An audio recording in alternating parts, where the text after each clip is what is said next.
Hablemos entonces de lo que es asepsia y antisexia en centro quirúrgico. Esos son unos términos y unas técnicas que nosotros los desarrollamos con frecuencia.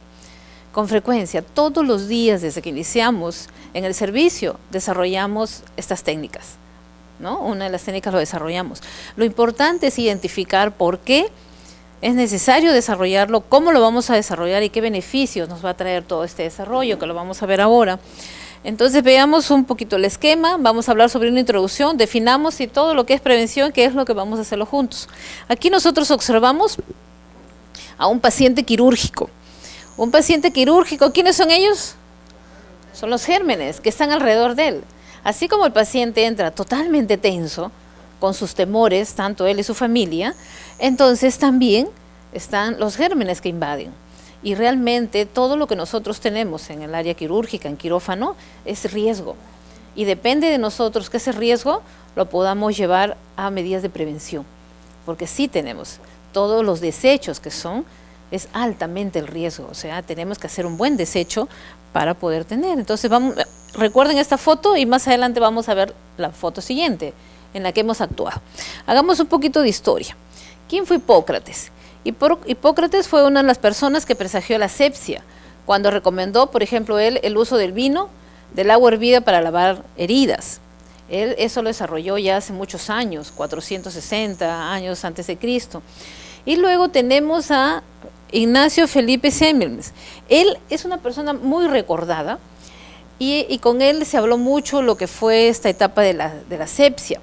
Y si nosotros miramos, él dice que los dedos de los estudiantes contaminados durante las disecciones recientes son los que conducen las fatales partículas de cadáveres a los órganos genitales de las mujeres.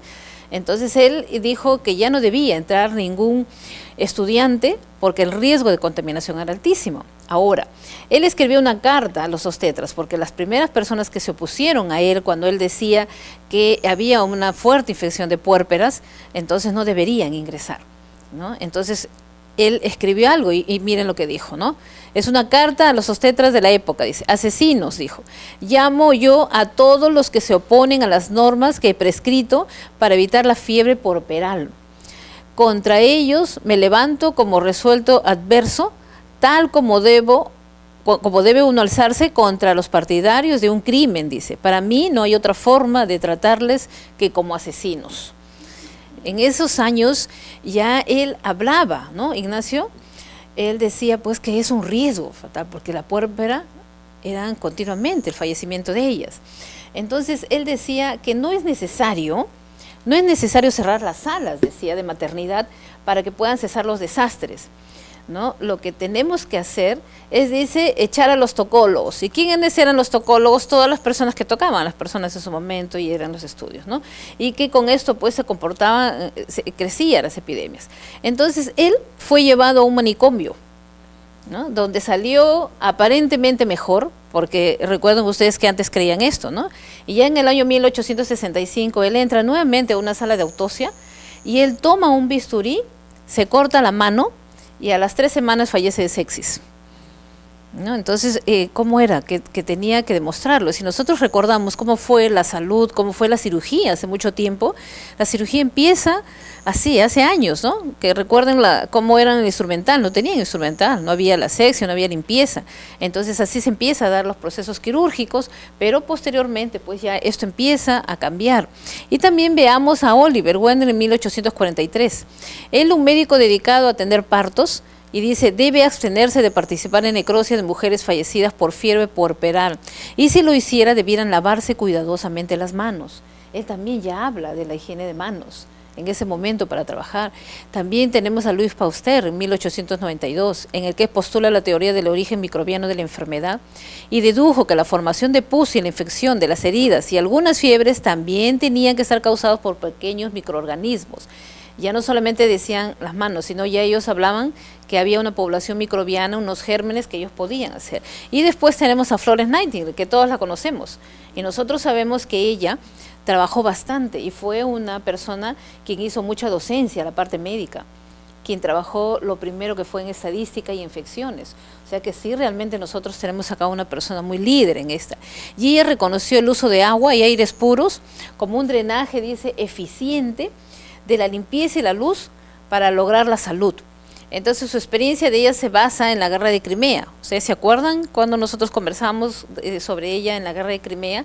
Y entonces es donde empieza a observar y a ver que había muertes y decide que tenía que trabajarse porque en este momento toda esa población de soldados llegaban con lesiones en las piernas, tenía que hacer amputación de miembros, empieza la gangrena y el riesgo de la muerte de esas personas. Entonces ya en ese momento, ¿no?, también entra otra persona, este cirujano, que también propuso, igual que Pauster, empezar a trabajar y dice que se debiera hervir el instrumental. Entonces al hervir el instrumental, nosotros sabemos que eso ya se produce la ebullición y eso se produce ya la esterilidad al 100% y por varios minutos para poder trabajarlo. Entonces es así como va creciendo y va naciendo lo que es la desinfección y los métodos a poder trabajarlos frente a los riesgos que se van presentando, ¿no? Y también Francisco Bracetti en 1869 trabaja la tintura de yodo y ya no solamente están las técnicas, sino ya hay soluciones antisépticas para poder empezar ese trabajo. Entonces, este señor también dice que las manos de los cirujanos que no fueron susceptibles de esterilización, porque las manos no se pueden esterilizar, es como que a veces equivocadamente dicen, mi ambiente es estéril, ¿y ustedes creen que puede ser un ambiente estéril? Y hasta letreros hay de ambiente estéril, ¿no? Y no deberíamos tener, porque ambiente estéril no existe, y si existe tendríamos que cargarlo y ponerle a una máquina de esterilización, que eso es imposible. No, primero empacarlo, imagínense empacar una caja, imposible, no se puede. Entonces, si nosotros aún tenemos todavía ese decir, ¿no?, almacén estéril, no deberíamos decir, porque almacén estéril es almacén de material estéril. Entonces, acá ellos se dan cuenta que las manos de los médicos no pueden ingresar a una máquina, no se pueden esterilizar, por lo tanto tienen que hacer algo y empieza a trabajarse lo que vienen a ser los guantes, ¿no? Los guantes. Y para poder ellos ingresar, trabajan con unos guantes de caucho para disminuir, pero él lo hace ¿por qué? Pues, ¿alguien se acuerda de la historia de los guantes? Que es una historia de amor, ¿no? Entonces, los guantes, él inicialmente lo trabaja para poder proteger, dice, las manos de su enfermera, su futura esposa, porque se lesionaban y si se aplicaba alguna solución iba a ser más. Entonces él quería mantener las manos finas y entonces le coloca los guantes y así es como ya inicia la protección para eso. Es una historia muy grande que si ustedes se ponen a leerla va a ser simpática que lo vean. Entonces los avances de la cirugía, ¿no?, que posteriormente ya inicia estos avances de la cirugía, que las intervenciones quirúrgicas ya se despertaban mucho interés, ¿no?, mucho interés de las prácticas de la medicina. Pero también es cierto que en esos momentos los cirujanos, que eran los primeros que realizaban, ellos estaban considerados como una categoría inferior y los que estaban en ese momento eran también los curanderos. Recuerden que así empieza la medicina a nivel del mundo, ¿no? Y ya cuando empieza a lo que son las guerras y hay necesidad de las amputaciones de miembros, porque ya las personas van con mayor lesiones, entonces es cuando ya se empieza a desarrollar ya las técnicas para poder realizar los trabajos. Entonces se considera que la diseminación de las enfermedades necesitan un portador, y todos conocemos eso. Necesitamos de un portador para poder transportarlo, ¿no? Que esto van a ser las partículas, puede ser las partículas de polvo, puede ser el cuerpo de un animal, de una persona o un instrumento médico. Y allí es donde nosotros tenemos que ver. ¿Quiénes trabajan en central de esterilización? ¿Alguien? Cuando, por ejemplo, se menciona de que haya una infección y se dice, es una infección y central de esterilización tiene la responsabilidad porque es un instrumental quirúrgico que se contaminó. Entonces, van a central de esterilización a ver todo ese problema, pero si central de esterilización tiene todos sus registros, todos sus documentos de validación de sus procesos, de sus indicadores que están totalmente adecuados, ¿no? Entonces, inmediatamente lo que hace es demostrar que todo el proceso de esterilización del instrumental quirúrgico está en buenas condiciones. Entonces lo que tenemos también que hacer, lo primero es ver qué germen se está aislando, porque tenemos que mirar. Ustedes conocen al germen, el estafilococos. ¿Ese germen de dónde es? ¿Podemos pensar que puede ser un germen que está en el instrumental quirúrgico? No, es un germen de piel y mayormente se aísla en las manos. Entonces son técnicas que no han sido adecuadas de los procesos. Entonces también tenemos que mirar esa situación, ¿no? Para poder aislar los gérmenes que están. Entonces esa diseminación ocurre al mover estos objetos, trasladando así los microbios. Por eso cuando dice, es importante las botas, ¿qué opinan ustedes? ¿Las botas es necesario?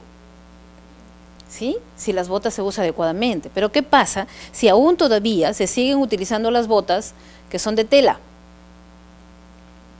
Y a veces las descartables, se sacan para ir a otro sitio y lo dejan en la puertita y se vuelven otra vez a usarlo, se lo calzan y están todas sucias porque alguien llegó, las pisó y no se lavan las manos y siguen atendiendo.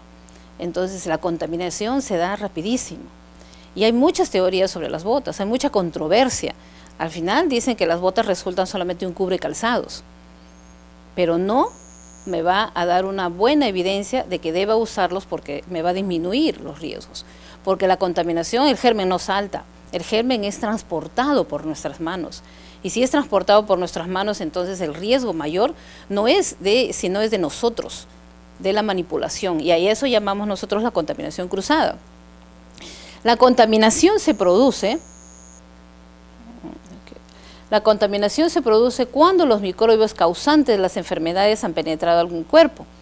Y los instrumentos usados durante un procedimiento pueden ser contaminados por los microbios de la enfermedad del paciente en quien fueron usados.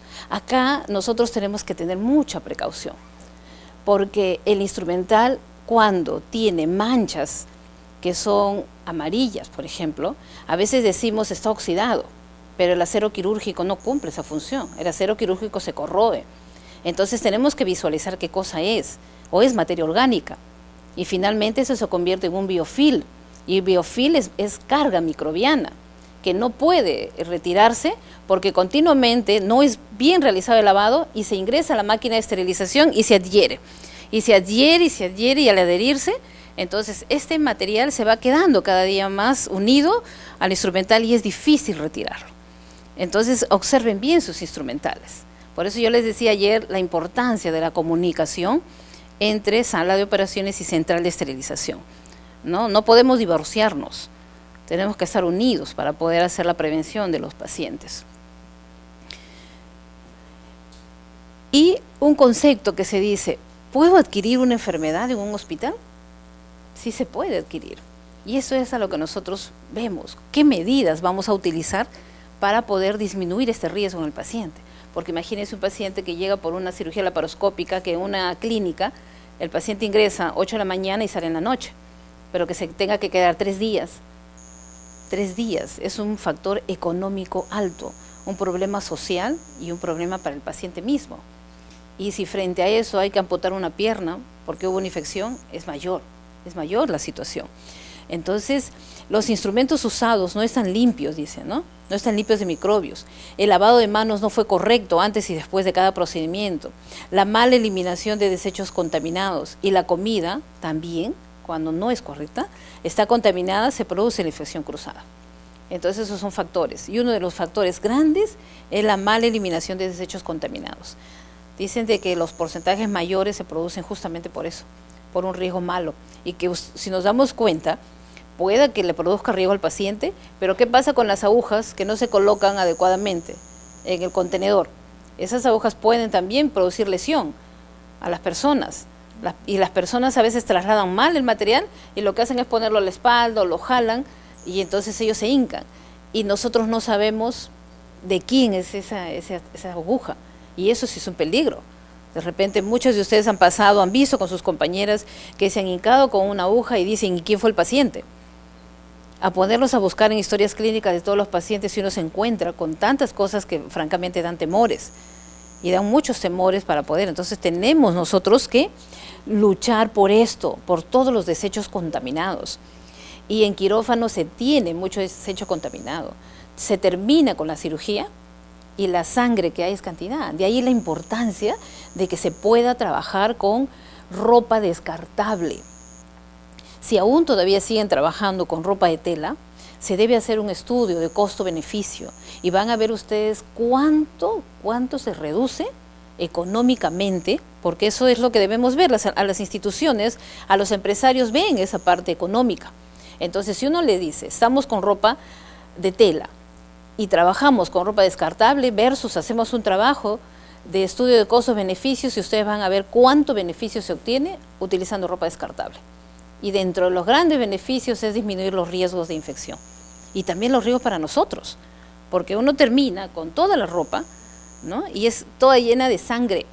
Entonces tenemos que estar con guantes, la mascarilla, utilizarla adecuadamente, porque muchas veces con la mascarilla conversamos y sigue fluido la conversación y de pronto se considera que una mascarilla, si se considera una comunicación continua en los 15 minutos, esa mascarilla ya está, ya tiene todas las barreras que existían, son barreras que ya pueden ingresar los gérmenes y están húmedas. Ustedes se dan cuenta que está húmeda y de pronto la mascarilla no es bien colocada en el cuello, en la cabeza o en el bolsillo, ¿no? Y no tiene el correcto funcionamiento. Hay instituciones que las mascarillas se utilizan para cada cirugía y si hay necesidad retirarse esa cirugía, bien.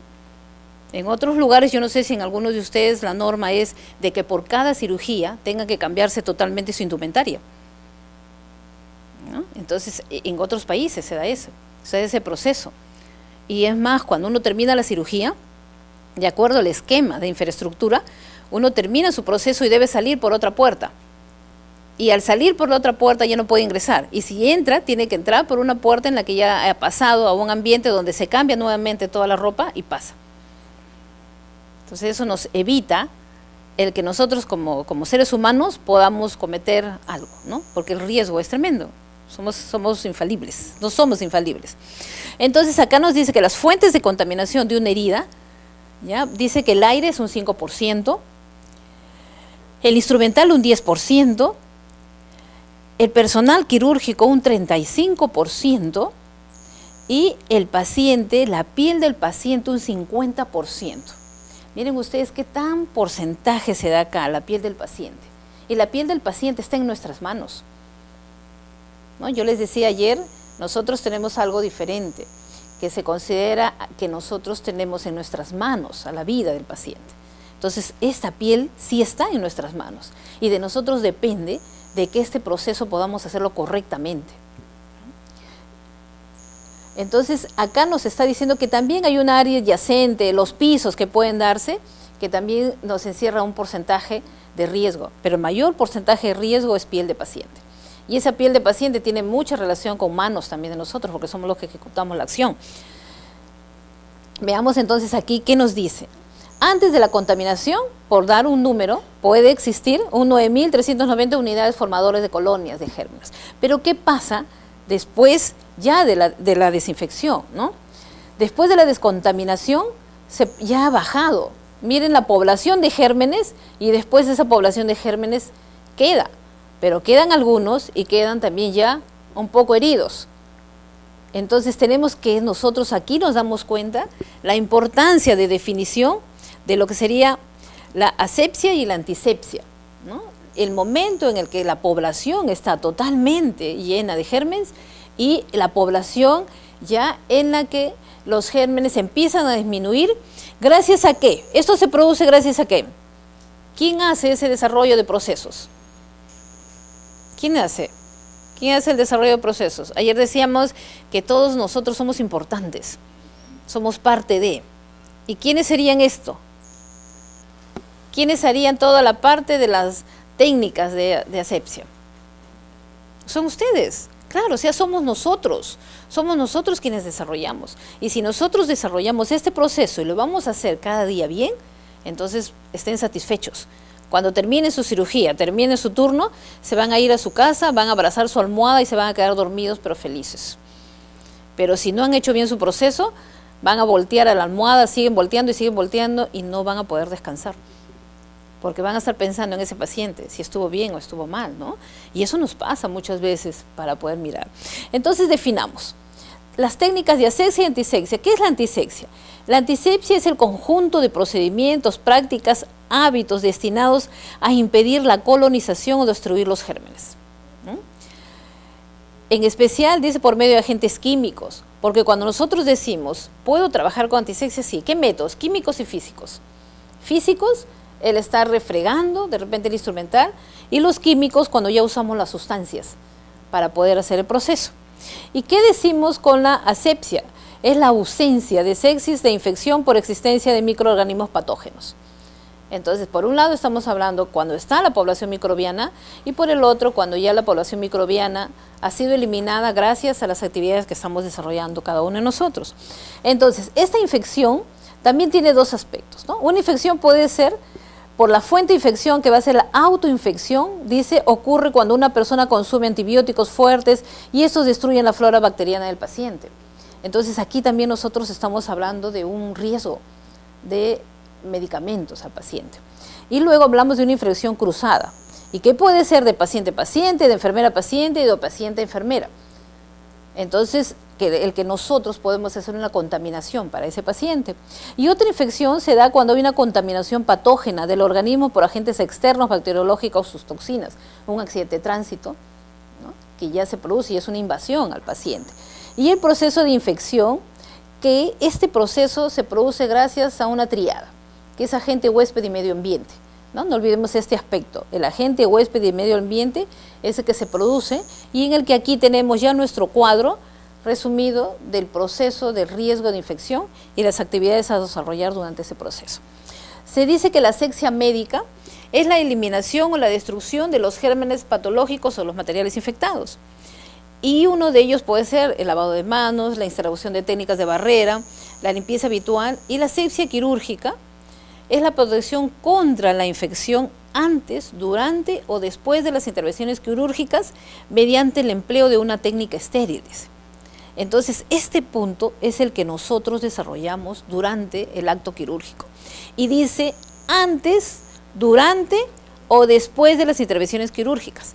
Vale decir que nosotros tenemos a un paciente que viene sano y yo lo debo devolver sano, o sea, sin agregados a la enfermedad que ella tiene.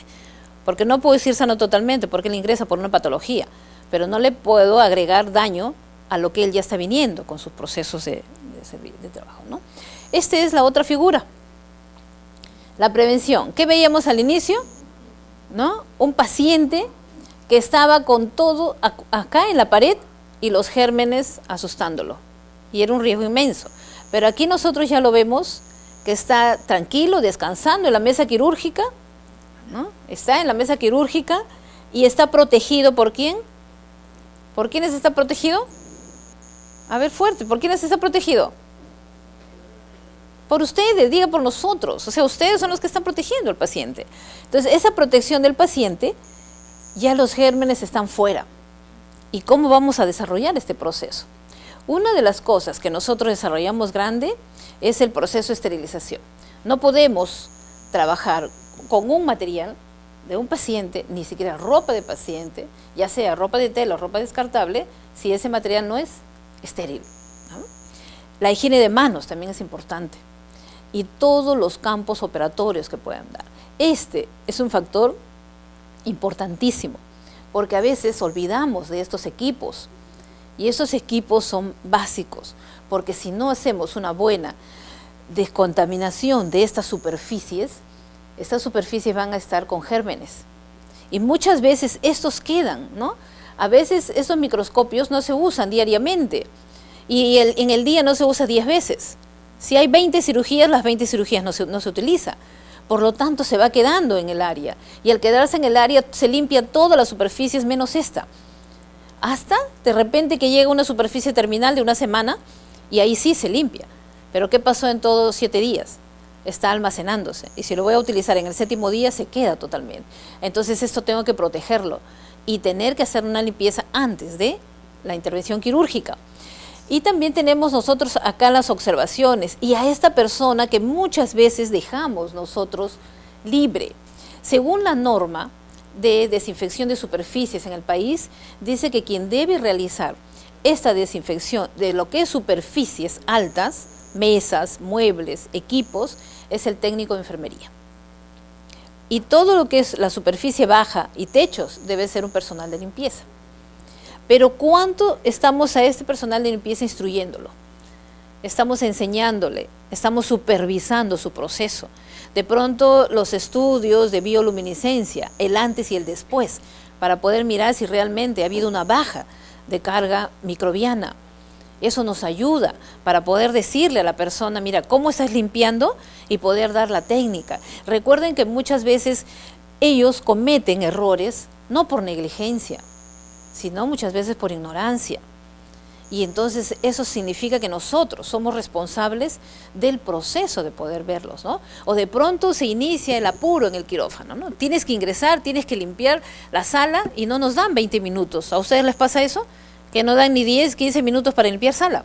Y muchas veces yo he visto a anestesiólogos, a cirujanos, ellos limpiando. Ellos piden los instrumentos y ellos están limpiando para poder ingresar, ¿no? Porque dicen que tienen que irse ya y es la rapidez. Entonces nosotros tenemos que mirar este aspecto. Este es un proceso importante. No podemos dejar que este riesgo de la desinfección de superficies no se desarrolle adecuadamente.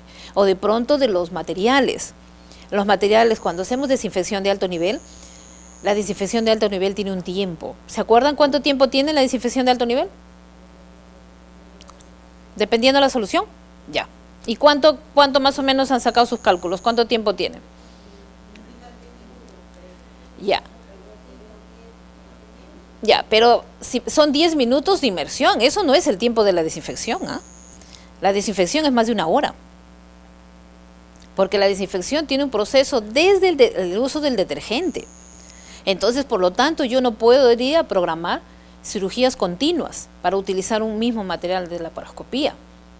No se puede, porque el riesgo de contaminación es alta. Así como nosotros decimos, el doctor insiste para entrar, que la sala esté limpia. Nosotros también tenemos que poner un alto, porque si vamos a seguir utilizando desinfección de alto nivel, se use adecuadamente. Evaluación continua de la solución, hacer un testeo de esa solución, ¿no? Y estar registrando. Y después el tiempo.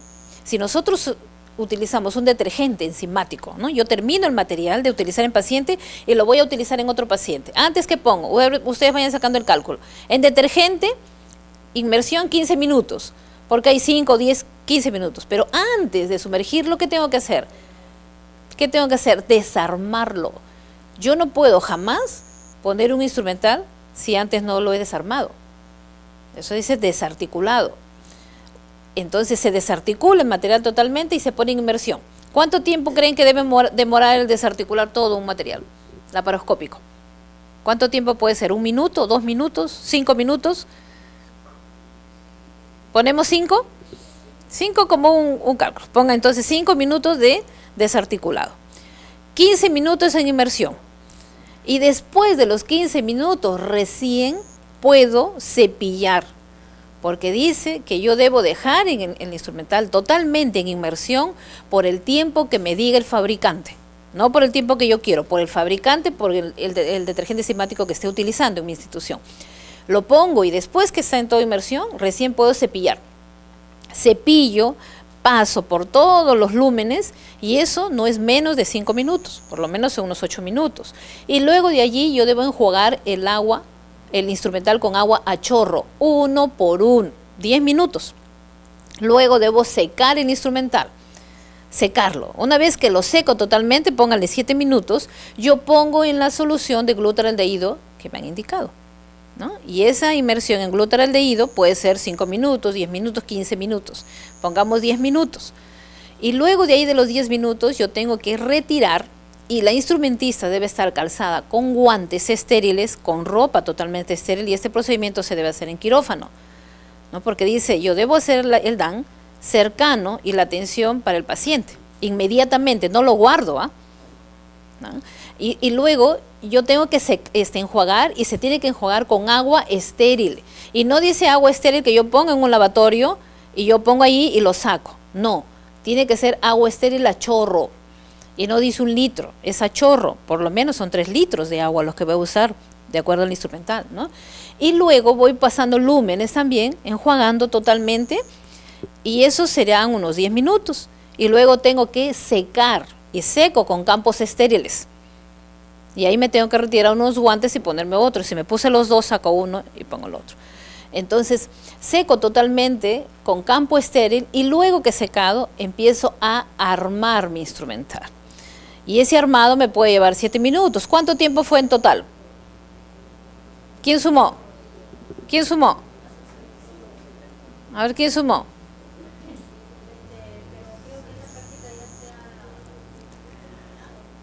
No, aún siguen haciendo desinfección, colega, y muchos lugares. Muchos lugares se sigue haciendo desinfección. Sí, se hace bastante desinfección. Entonces, ¿cuánto tiempo fue? 50 minutos y eso que hemos corrido, ¿no? Porque normalmente es más tiempo, porque el cepillado de cada pieza, de todos los endoscopios, no es 1 minuto. Tenemos que cepillar bien. Entonces, por eso a veces uno dice, si voy a una endoscopía, pregunta para ustedes, ¿con cuál de los endoscopios se dejarían utilizar? ¿El primero de la mañana o irían a la al último procedimiento? Ya, pero ese primero se ha quedado lavado desde el día anterior. Y muchas veces dicen, pero ¿para qué? Si solamente todo acá entra todo contaminado, no es nada limpio, ¿no? Es terrible. Es como a veces dicen, ¿para qué te pones guantes estériles cuando van a hacer alguna invasión a los órganos genitales de la mujer? Si eso es contaminado, por ahí pasa la orina, no hay problema. Entonces miren los conceptos equivocados que tenemos. Y a veces nosotros miramos que en una sala de procedimientos de endoscopía se realizan 12 procedimientos en 5 horas. Entonces, ¿cómo se está realizando el procedimiento? Y tienen solo un endoscopio, y tienen 1, hasta 2. ¿Cómo están realizando esos procedimientos? Claro, así como dicen, ¿no? Estoy haciendo limpieza externa, me dicen a mí. Y el resto. Entonces recuerden que uno de los gérmenes que está allí, ¿cómo se llama? ¿Cómo se llama el germen? El Helicobacter pylori. Y que dicen que este germen es causante de un 30% de CA de estómago. Entonces tenemos que tener precauciones con todos los procesos para realizar. Entonces no olvidemos a este caballero, ¿no? Que aquí puede ser una dama, puede ser un caballero, y que realmente sí necesitamos nosotros mucha atención en el proceso y todo el proceso quirúrgico de esterilización, totalmente ese proceso. No se sientan aisladas, colegas. Ustedes son una parte importante para poder hacer evaluación de los procesos que se hacen en esterilización, porque ustedes tienen que reconocer los indicadores, esos indicadores cómo están, si la ropa está húmeda. Si la ropa está húmeda, de esa ropa no se puede usar, porque esa ropa se considera que está contaminada. Entonces vamos a tener materiales limpios. Ya pasó nuestra época porque sí, en esterilización se avanzó mucho en el país. Yo recuerdo que anteriormente se utilizaban las máquinas de calor seco y la ropa se colocaba allí para secarse. Salía de autoclave mojada y se ponía allí, daban vuelta y vuelta, y yo decía, es cambio postural a los paquetes de ropa. Entonces sí, a veces se daba. Ahora hemos cambiado, esterilización cada día está teniendo más impacto, estamos trabajando más en ese proceso, pero vuelvo a repetirles, ¿no? Tenemos que estar unidas para poder hacer un buen proceso. El lavado de manos, que es importante, miren aquí esta figurita de los gérmenes, la mano limpia, inmediatamente se cogen, se produce la contaminación. Entonces las manos tienen que estar muy limpias en este proceso. Nuevamente la higiene de manos. Y acá lo que tenemos es el uso de barreras de protección, y ese uso de barreras de protección que sea adecuadamente utilizable, y la técnica nuevamente, paquetes estériles, y lo que actualmente se desarrolla, ¿no? Estos de aquí ya anteriormente eran unas mangas que uno los preparaba, pero ahora en el mercado ya hay estos protectores, ya no se utiliza las riñoneras, la solución y las gasas. Aún se sigue utilizando, sí, pero esto es un proceso, y aquí también lo que se hace en los estudios de costo-beneficio. Un estudio de costo-beneficio de utilizar las riñoneras, la solución aparte y las gasas, y si yo utilice esto, realmente las ventajas son tremendas. Se ahorra tiempo, se ahorra riesgos y se ahorra dinero. Y después también tenemos este otro, ¿no? Procesos que ya tienen que ser, observen, procesos que protegen totalmente al paciente. Y los riesgos de infección de herida operatoria quirúrgica se disminuyen en un gran porcentaje, ¿no? ¿Por qué dice la asepsia? ¿Por qué tenemos que hacer asepsia? Porque la realización, dice, de una cirugía priva al paciente de una barrera significativa contra la infección y la enfermedad, que es la superficie cutánea. Y toda vez que se interrumpe la integridad de la piel, los microorganismos tienen una oportunidad inmediata de invadir los tejidos internos y de proliferar. Entonces acá nos damos cuenta que la responsabilidad está en nuestras manos. La responsabilidad de la asepsia de piel es importante. Entonces, si se tiene que hacer alguna situación invasiva al paciente, que se haga en quirófano, ¿no? Que se haga en quirófano para que allí puedan desarrollar la técnica que corresponde, y a veces por quien corresponde. Porque es cierto, dice que lo haga un estudiante, pero el estudiante tiene que estar entrenado y preparado. Todos hemos sido estudiantes y todos hemos aprendido de esa forma. No podemos negar de que tengamos que dar la posibilidad a otra persona. Pero está bien, pero hay que entrenarlo bien. Porque si nosotros no hemos enseñado, no hemos supervisado, no podemos exigir que lo haga bien, si no tenemos la seguridad, porque nosotros no hemos evaluado ese aspecto. Entonces tenemos que ver esta parte de la invasión. Dice que la técnica aséptica es una base sobre la cual se efectúan todas las actividades de la cirugía, y es cierto, ¿no? La ley del quirófano, y que levantarlas es exponer al paciente a una infección o enfermedad. Entonces existe una norma. Yo recuerdo mucho algún día que me fui al hospital Almenara, ¿hay alguien del Almenara acá? ¿Sí? Y aprendí grandemente, y yo respeto mucho a mis colegas porque ellos me enseñaron a poder mirar que ellas eran dueñas de su área. Ahí nadie invadía. Y si invadía, nada, pues no se podía. No, tenían que pretenderlo, porque hasta pretensión nada más quedaban, porque cumplían bien totalmente de la invasión que podía darse, ¿no? Ellas cuidaban bien, y ese es un ejemplo, y eso es digno de imitar, porque nosotros tenemos que ser allí. Quienes ven todo lo que es bioseguridad en las barreras es la licenciada. Entonces la licenciada cierra ahí, y ella ve, si vemos que la técnica ha sido mala de la higiene de manos, regresarlo. Si vemos que está utilizando, cayó al piso un material y que lo va a volver a utilizar, nada, devolverlo. Hablar de no reuso, porque decía quien cumplió, inició el reuso, fueron las enfermeras. Entonces tenemos toda la posibilidad de poder también cortarlo, poco a poco, porque es difícil, es bien difícil. No lo podemos hacer de un día a otro, pero es poco a poco, ir viendo qué procesos son riesgo al paciente, de su vida del paciente, ¿no? A ver, aquí observemos. Es una sala quirúrgica, ¿y qué deberíamos cuidar? ¿Qué es lo que pasa? Alguien que me diga alguna situación que cada día se ha hecho más común en el quirófano. El hacinamiento, perfecto, en mucho número de personas. ¿Y qué están haciendo acá? Están observando y están mirando. ¿Y qué más tienen esas personas que observan y miran? Ya, acá tenemos ella, por ejemplo. Ya, ¿qué más? Están muy cerca al área. Perfecto, ¿qué más? Hay algo que nosotros decimos, ya estamos cansados, y dicen, pero que ya no entre, pues con eso, hay que hacer una cajita y decirle que antes que entre el quirófano dejen todo ahí.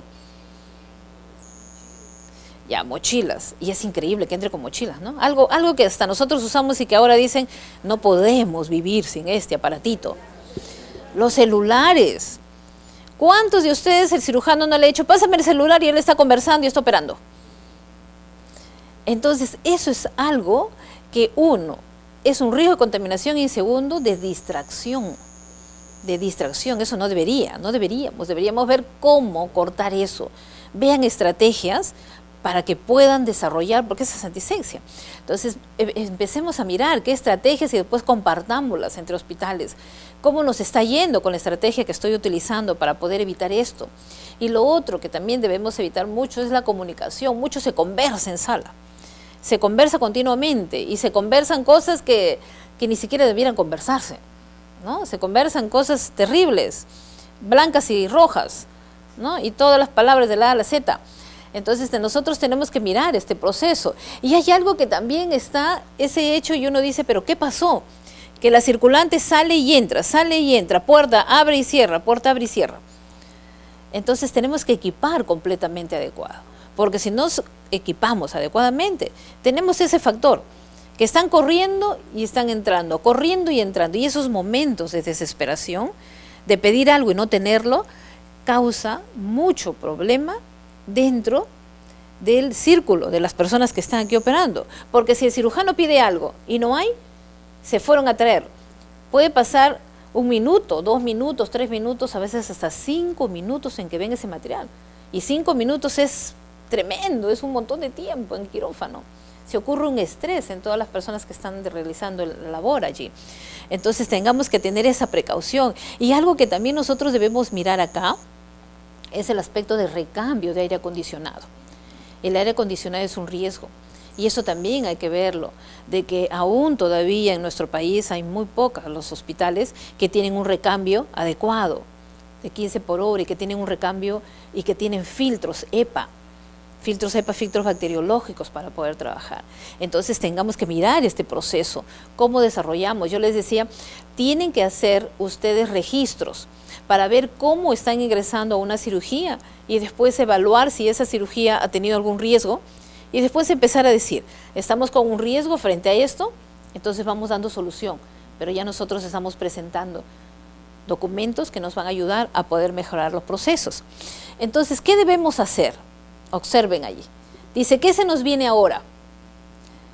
Abrir la mente y adaptarnos al cambio. ¿Qué observan en esa figurita? A ver, ¿qué observan? ¿Qué observan? Una viejita, ¿sí? ¿Cuántos observan una viejita? A ver, levanten la mano los que observan una viejita. Una joven, ¿sí? ¿Dónde está la joven? ¿Esto? Ya. ¿Cuántos observan? La viejita y la joven. Ese es cambio. Hay muchos que observan solo la viejita y no observan la jovencita. La jovencita está acá. Acá son sus adornitos de su cabello. Tenemos que mirar así, recuerden. El cambio es eso, mirar con ojos diferentes y empezar a mirar todos los problemas que nosotros vamos teniendo en el quirófano de una forma en la que se pueda realizar mejoras de nuestros procesos. Por lo tanto, tenemos que generar una cultura de orden, de valores dentro de nuestra organización para poder desarrollar ese cambio que tanto lo necesitamos. Y no olvidar esto, que cada uno de nosotros somos una ficha importante, que somos una ficha que va a encajar acá y este va a ir caminando bien, porque de esa forma imposible de poder avanzar. Pero si yo lo encajo acá, sí, porque él me va a estar guiando, y ese es trabajo en equipo. El trabajo en equipo es que todos vamos en ese camino, en esa situación para poder desarrollar, ¿no? ¿Preguntas? ¿Preguntas? ¿Algún aporte a lo que es asepsia y antisexia? Son términos que uno los dice, son términos que ya están sonados, ya los conocemos, ¿no? Pero lo que tenemos que hacer es cambiar nuestros procesos, mejorar nuestros procesos para poder desarrollar esto. ¿Alguna pregunta? Si no hay preguntas, les agradezco mucho, que sea muy exitoso el curso al que están y depende de ustedes, recuerden de compartirlo, no se olviden. De lo que está acá, ¿se aprende qué porcentaje? Un 30. Y si queremos que esto se multiplique más, tengo que compartirlo con otra persona, porque lo contrario no hay. Y no solo compartirlo, sino producir el cambio. Y el cambio no solamente lo hacen los jefes, el cambio lo hacemos todos, porque son ustedes los que son la parte operativa, todos somos parte operativa. Los jefes que trabajamos solo mañana y no hay tarde y noche, feriado, no sabemos. Entonces son ustedes los que tienen que producir el cambio. Muchas gracias. Muchas gracias.